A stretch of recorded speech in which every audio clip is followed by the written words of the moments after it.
Hola, buenos días hermanos, bienvenidos un domingo más al resumen semanal del Ven Sígueme. La clase de esta semana, en la clase de esta semana hemos tenido que haber repasado las secciones de la 98 a la 101 y el título de la clase es Quedaos tranquilos y sabed que yo soy Dios. Para los santos que en la década de 1830 vivían en Independence, Missouri para ellos literalmente era la tierra prometida. Pero para la gente que ya vivía allí cuando ellos llegaron, pues no estaban de acuerdo con eso. No creían que el Señor hubiera prometido la tierra para los mormones, como ellos decían, ¿no? Entonces estaban teniendo, los que allí ya vivían, tenían quejas con respecto a los miembros de la iglesia que se estaban mudando, y estas quejas pues básicamente eran las siguientes. Discrepaban, como ya hemos dicho, de que Dios les hubiera dado esa tierra por heredad a los santos. Además, también se oponían a la gran cantidad de personas que estaban viniendo de otro sitio para vivir ahí, en el condado de Jackson. Eso me recuerda cuando muchas veces vienen pues refugiados, inmigrantes de otro sitio, que empezamos a decir que se está llenando de gente de fuera y que se van a quedar con los negocios y que básicamente lo mismo es lo que estaba pasando aquí. Pues eso, se oponían a la gran cantidad de personas que durante 2 años habían estado mudándose a vivir aquí al condado de Jackson. Tenían además profundas diferencias tanto culturales como políticas, ya que los colonos de allí eran esclavistas, y religiosas. Ellos, los que se estaban mudando, eran miembros de la Iglesia de Jesucristo, de la Iglesia Restaurada, y los otros pues cada uno tenían su religión, pero no era la misma. Entonces habían grandes diferencias entre ellos en todos los campos.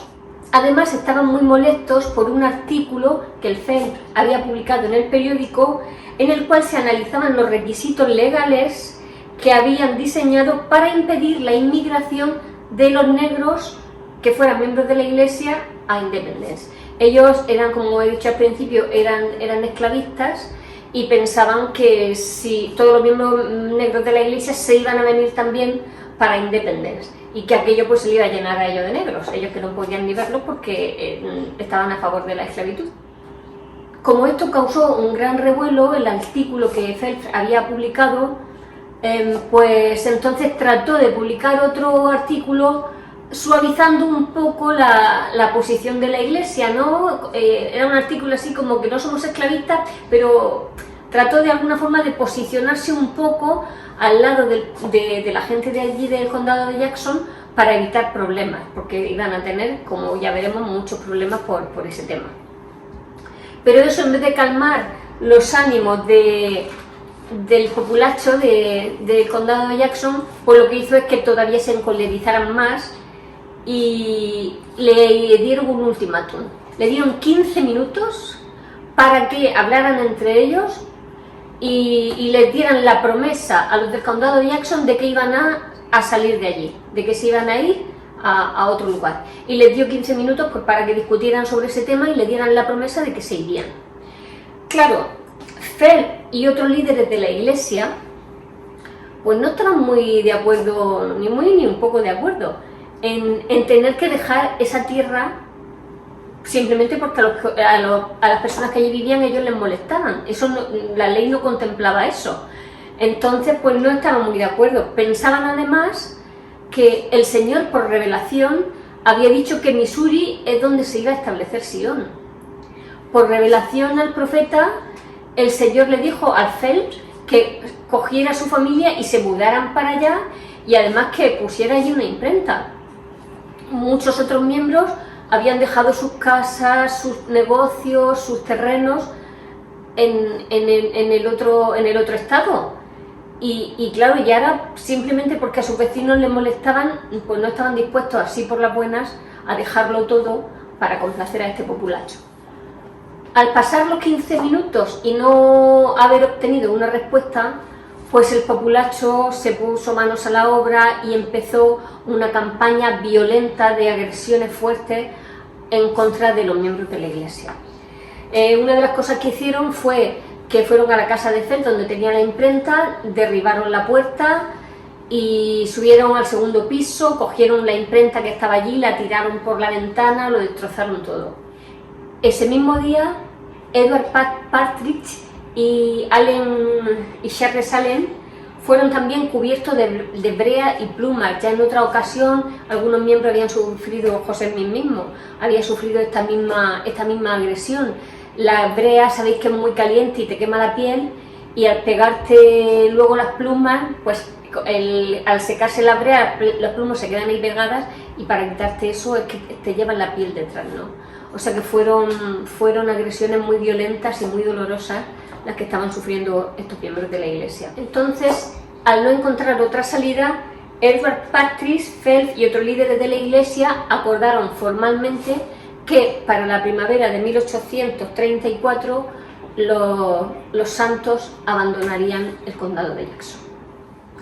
El 6 de agosto de 1833, José Smith recibió la revelación que se encuentra registrada en la sección 98 de Doctrina y Convenios. En aquella fecha, por el 6 de agosto, José Smith aún no sabía con detalle todas las cosas que estaban pasando en Missouri, lo que el populacho había hecho con la imprenta, que había dañado a Partridge y a Phelps, en fin, le llegaba alguna noticia, pero no tenía detalles. Tened en cuenta que habían casi 1500 kilómetros de distancia entre unos y otros, y no es como ahora que mandan un WhatsApp y enseguida te enteras de todo, ¿no?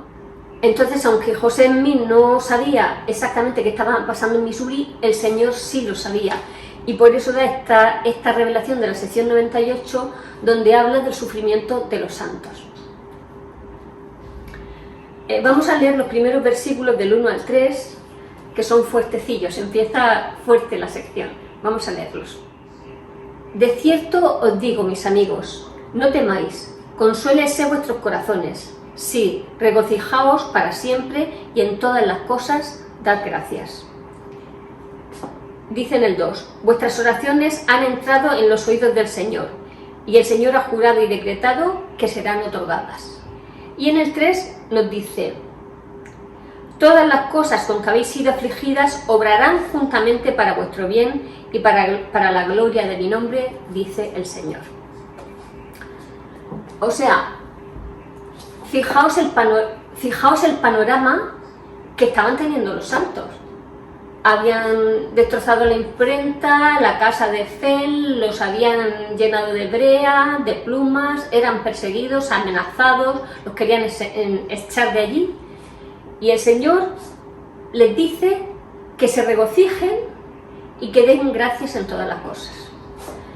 Yo me imagino pues estar pasando por una tribulación, y que venga alguien y me diga, venga Cari, tú no te preocupes, hombre, alégrate y da gracias. Y a lo mejor, yo qué sé, pues a un familiar que esté muy enfermo o uno mismo, ¿no? Pienso que esos versículos tuvieron que ser una prueba en ese momento para los santos cuando la recibieron, porque se quedarían como diciendo, pero ¿cómo me estás diciendo esto? Pero el Señor sabe. Y los miembros tenían fe y querían escuchar al Señor. Pero fue difícil esto que les dijo en medio de esa tribulación tan grande. Y claro, a ver cómo se comían ellos eso de que todas estas cosas que estáis pasando luego se tornarán para vuestro bien. Y claro, es difícil, porque cuando todo va bien es muy fácil obedecer al Señor, es muy fácil regocijarse, es muy fácil dar gracias, ¿no? Porque tenemos la copa rebosando. Pero cuando hay dificultades, cuando hay tribulaciones, cuando se está sufriendo, pues no es tan fácil ni regocijarse ni dar gracias. Y ahí es donde tenemos que todos mejorar, en ese momento, ¿no? En los momentos de dificultades, pues entiendo que no vamos a estar dando saltos de alegría, pero sí que la actitud de nuestro corazón tiene que ser una actitud de agradecimiento al Señor, porque realmente sabemos, y todos de alguna manera ya lo hemos experimentado en nuestra vida, que todas las tribulaciones, todos los sufrimientos, todas las pruebas, al final se tornan para nuestro bien. Eso de que se tornan para nuestro bien significa que los malos designios de los hombres en manos de Dios se convierten en beneficio para el pueblo de Dios. Y eso lo tenía muy claro Job, porque fijaos si a él le pasaron cosas. Se cayó la casa y aplastaron a sus 2 hijos, luego él se llenó de llagas todo el cuerpo, le pasó de todo a Job, pero él nunca murmuró del Señor, él siempre confiaba en el Señor. Entonces tenemos que confiar en que los designios de los hombres malos, las personas que nos puedan causar sufrimiento o aflicción, esas cosas que nosotros sufrimos, el Señor las coge en sus manos, las moldea y se convierten en bendiciones para nosotros. Que en el momento de la aflicción no somos capaces de verlos, pero una vez que ya hemos pasado y miras hacia atrás, pues dices, Señor, gracias por aquella prueba, porque hoy eso me ha hecho una persona más feliz y más fuerte, y sí que es verdad, ¿no?, que la mayoría de las veces así ocurre. Como hemos visto al principio, José recibió esta revelación el 6 de agosto, y en aquel momento él no sabía lo que estaba pasando en Missouri, pero se enteró ya con más detalle cuando llegó Oliver Cowdery, venía de allí, de Kirtland, tras un viaje que duró 2 semanas y media y 1450 kilómetros. Cuando ya llegó Oliver, puso al profeta al día de lo que había pasado, y entonces enviaron la revelación a Missouri para que los santos la leyeran y pudieran sentir ese consuelo y ese regocijo de lo que el Señor les estaba diciendo. En esta misma sección 98, el Señor le dice a los santos que deben de apoyar la Constitución de los Estados Unidos y también el imperio de la ley, y les advirtió que cuando los inicuos gobiernan, el pueblo se lamenta. Por lo tanto, para que eso no ocurra, les exhortó a que buscaran a buenos hombres que le gobernaran, que fueran buenas personas, que fueran honrados, que fueran justos y que fueran también sabios, ¿no?, para poder gobernar bien al pueblo. Entonces, cuando llega el momento de elegir a nuestros gobernantes, nosotros no somos quienes para juzgar si son de corazón puro o no son de corazón puro, porque eso solo puede verlo el Señor. Pero hay otras maneras en las que nosotros podemos elegir a nuestro gobernante, ¿no? Lo tenemos que hacer con sabiduría y pidiendo al Señor que nos ayude para que no nos equivoquemos. Según se lee en el manual de instituto, no recuerdo ahora mismo qué profeta fue quien lo dijo, la Constitución de los Estados Unidos es una Constitución inspirada por Dios. Y es una Constitución inspirada por Dios porque en esa Constitución se proveyó libertad religiosa, de expresión, de prensa y de reunión. Y con ello el Señor pudo restaurar su evangelio y establecer la iglesia. Yo me acuerdo que cuando conocí la iglesia y me enseñaron de dónde venía, y que era una iglesia americana, y que quien tuvo la primera visión pues también era de allí, pues yo pensé, hay que ver que estos americanos pues quieren mandar hasta en Dios. Me acuerdo que el Señor me perdone, que ese fue mi primer pensamiento, ¿no? Y claro, después piensas con el tiempo y te das cuenta que, porque yo dije, ¿y por qué no podía ser uno de Cádiz? Pues no podía ser uno de Cádiz, ni de Cartagena, ni de Murcia, ni de Barcelona, ni del País Vasco, porque en este país no había libertad. No había libertad de expresión ni libertad religiosa, entonces nunca hubiera podido ocurrir. Sí que alguien se pusiera a orar, eso podía pasar, sí que a lo mejor Jesucristo y Dios se le apareciera, pero no se hubiera podido restaurar la iglesia, no se daban las condiciones políticas necesarias para que eso pasara. Entonces el Señor inspiró la Constitución con esos puntos para que luego Él pudiera seguir haciendo su obra. Resumiendo ahora un poco los versículos siguientes, del 23 al 48, aprendemos un principio importante. Y el principio es que si soportamos las persecuciones, las ofensas y los agravios con paciencia y sin buscar venganza, el Señor nos recompensará. Muchas veces, como cuando somos agraviados, cuando somos insultados, cuando hay una disputa, pues enseguida entramos al trapo, no todo el mundo, gracias a Dios, pero mucha gente sí, enseguida entra al trapo, quiere discutir, quiere llevar la razón.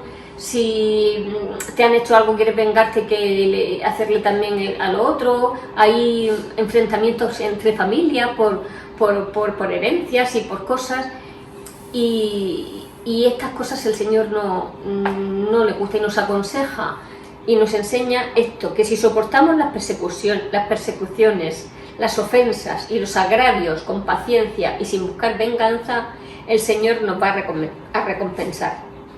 Entonces, cuando estemos pasando por alguna de estas pruebas, cuando nos estén agraviando o nos estén ofendiendo, recordemos esto, que tengamos paciencia, y que no busquemos venganza, ¿vale? Que no entremos enseguida al trapo de la discusión. Elder Faust dijo: no debemos reaccionar procurando la venganza, sino más bien permitir que la justicia siga su curso y dejar la tragedia.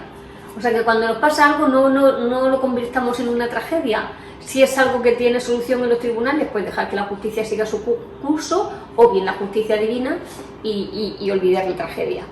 Continúa diciendo: el Salvador nos ha ofrecido a todos una valiosa paz por medio de su expiación, pero solo la podemos recibir si estamos dispuestos a despojarnos de los sentimientos negativos, de la ira, del rencor, del odio, de la envidia. Todo eso podemos hacerlo. Si nos despojamos de todos esos sentimientos, podremos tener paz gracias a la expiación de Jesucristo, gracias a Él, que es el que nos da la paz.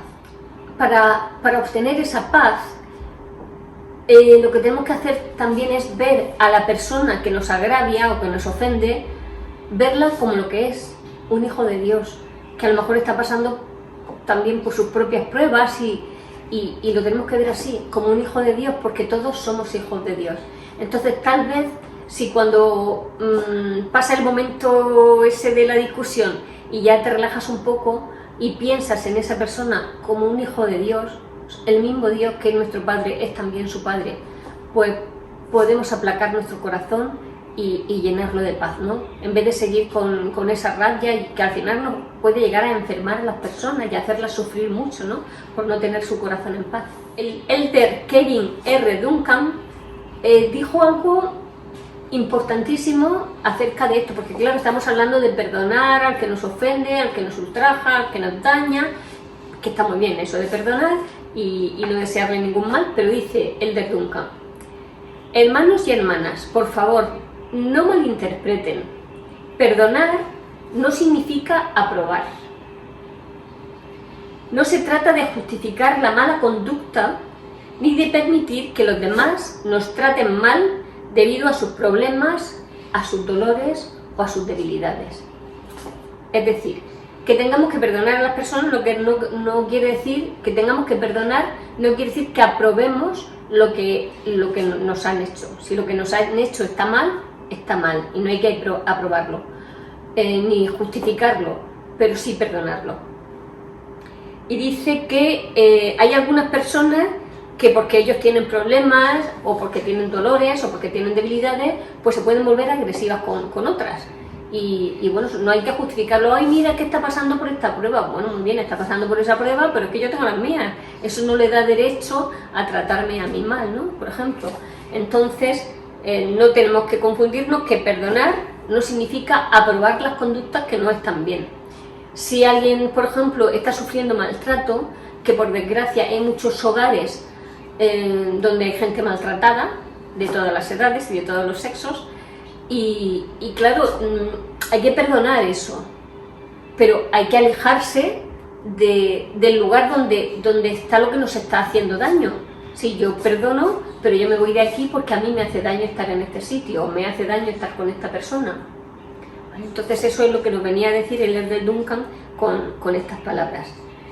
Dice que esto no podemos lograr mayor entendimiento y paz si vemos con esta perspectiva más amplia esto de perdonar cuando nos agravian, ¿no? Perdonar, pero no justificar si no es justificable, ni aprobar cosas que son reprobables. Continúa diciendo: el perdón es un principio glorioso y sanador. No tenemos que ser víctimas dos veces, sino que podemos perdonar, pero evitar que eso que nos daña siga sucediendo. El perdón realmente es glorioso y es sanador.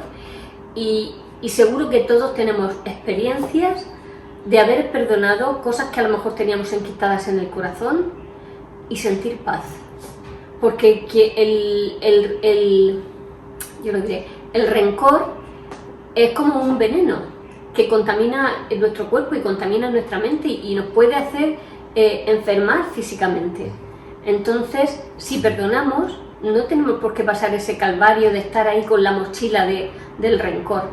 Entonces tenemos que utilizar ese poder sanador del perdón, porque sana el alma y sana el corazón y en muchas ocasiones sana el cuerpo también.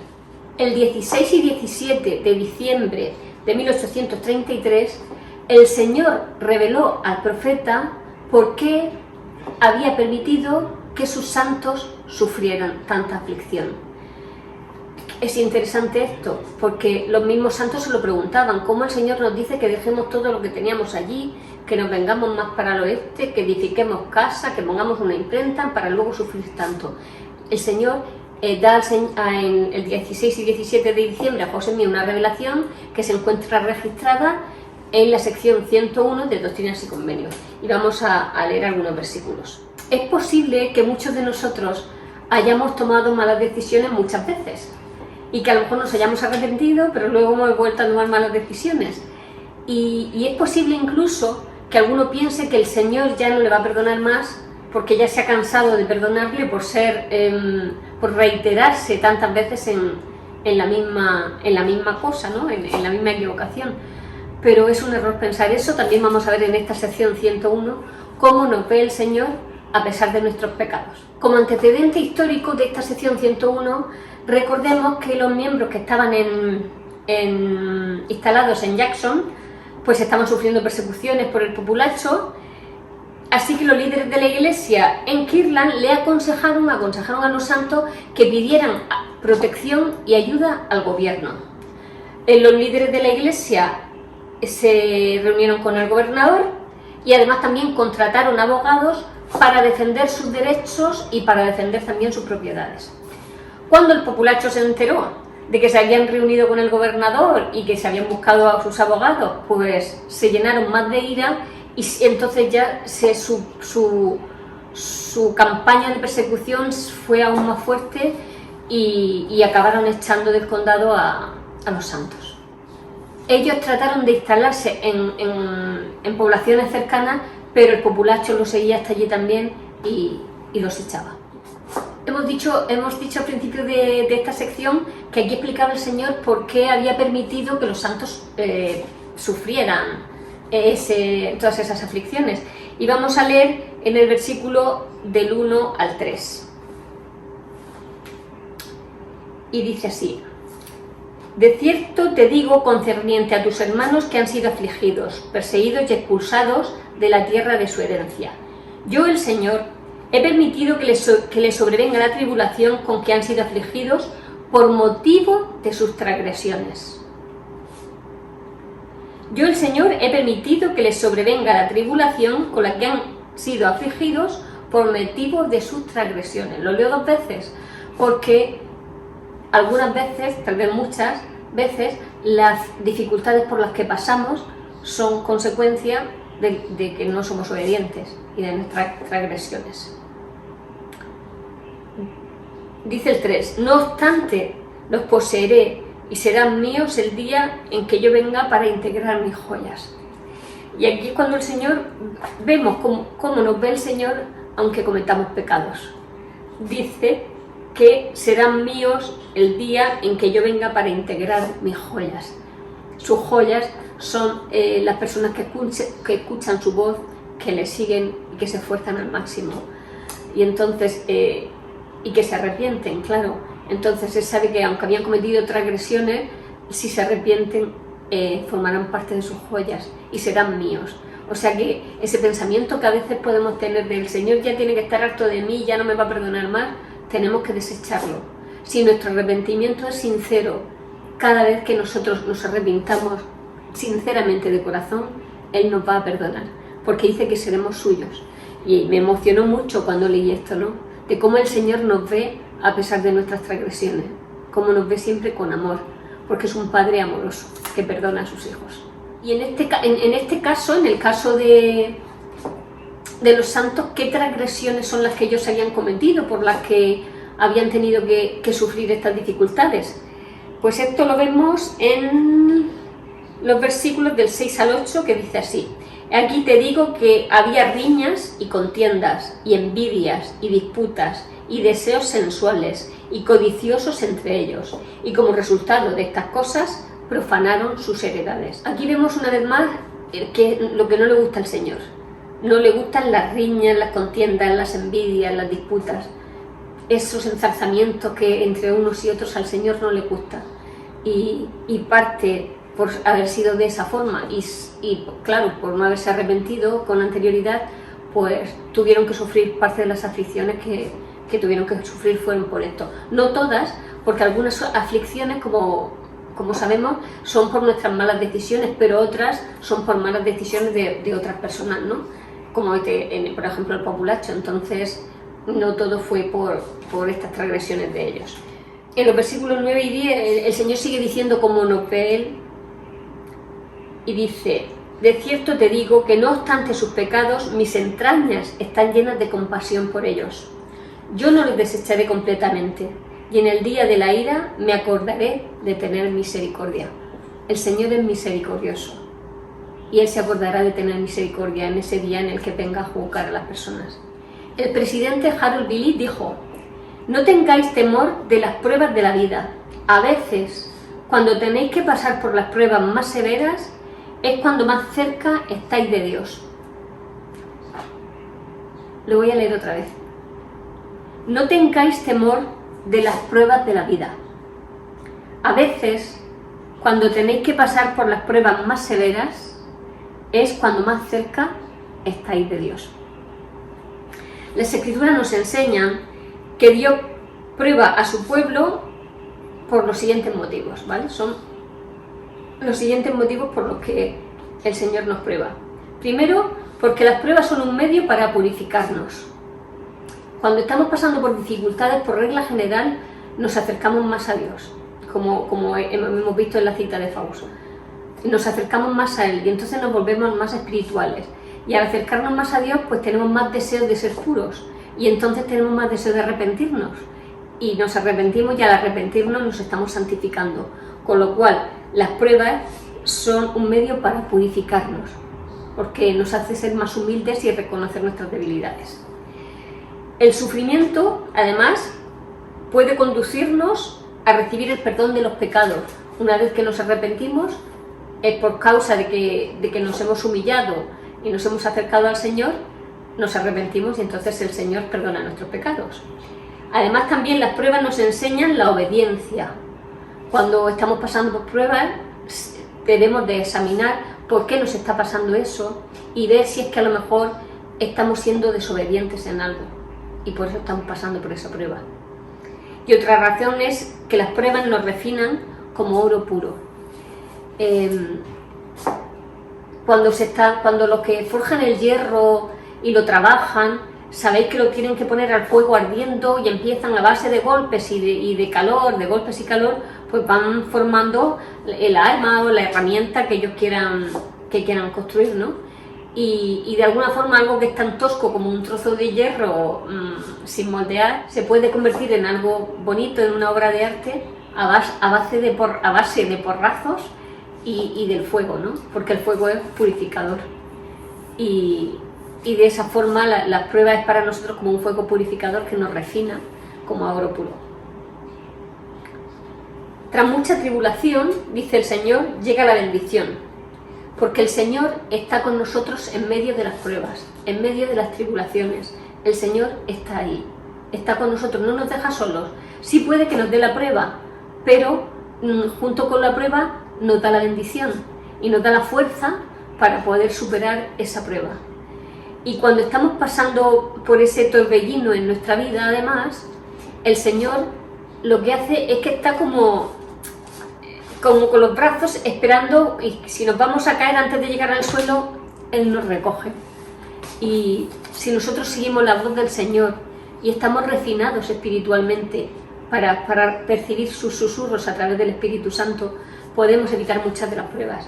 Las pruebas, muchas como hemos visto, vienen por nuestras malas decisiones, otras pruebas nos pueden venir por las malas decisiones de otras personas y otras pruebas simplemente nos toca vivirlas en esta vida, forman parte de nuestra vida. Cada uno venimos aquí con una mochila llena de pruebas que tenemos que pasar y tenemos que pasarlas, pero no estamos solos porque el Señor está con nosotros. Hace poco recibí por WhatsApp una cosa esta que se envían, que estaba muy bonita, porque era un niño que cada verano se iba de vacaciones a casa de su abuela, y como ya él se veía mayorcito, pues le dijo a su padre que quería ir él solo en el tren a casa de su abuela. Y al padre le daba un poco de temor, ¿no?, de que él se fuera solo, pero le dijo, bueno, si tú te crees capaz y ya te ves mayor, pues vas solo en el tren a casa de la abuela. Y nada, cuando están ya en la estación despidiéndolo, el padre puso algo en su bolsillo, en el bolsillo del niño, y le dijo, cuando llegues a casa de la abuela, lo sacas y lo lees. Y bueno, el niño iba en su tren y de pronto pues ya llevaban unos pocos kilómetros y empezó a mirar a la gente de alrededor, y había pues una gente discutiendo, otro lo miraba con mala cara y a él le daba miedo, otros pues que estaban bebiendo ahí en el tren, y el crío empezó a tener miedo. Y estaba ahí todo miedoso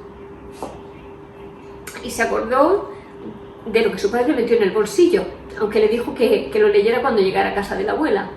Pero el niño saca el papel y lee, y ponía, hijo, si me necesitas, estoy en el vagón del fondo. Y así veo yo a nuestro Padre Celestial, que en algunos momentos parece que nos deja solos, pero Él está en el vagón del fondo, por si lo necesitamos, con los brazos, por si nos caemos. Él siempre está ahí. Yo sé que las pruebas nos purifican, yo sé que Dios nos ama y no desea nuestro sufrimiento, desea nuestra felicidad. Y gracias a la expiación de Jesucristo nosotros podemos tener esa felicidad en el corazón y ser purificados por Él. Espero que hayamos aprendido de esta clase. Os recomiendo que por favor leáis la sección de santos que corresponde a esta clase. La tengo aquí anotada. Está en el tomo 1 de Santos, en las páginas de la 174 a la 197. Hay un enlace que os lleva directamente ahí. Cuando estáis en el Ven Sígueme para de uso individual, hay un enlace que os lleva directamente ahí. Es muy interesante leer todo lo que históricamente estaba pasando en ese momento. Yo solo he hecho un resumen, pero es muy interesante que lo leáis. Os amo muchísimo y amo a Dios con todo mi corazón. Y estas cosas dejo en el nombre de Jesucristo. Amén.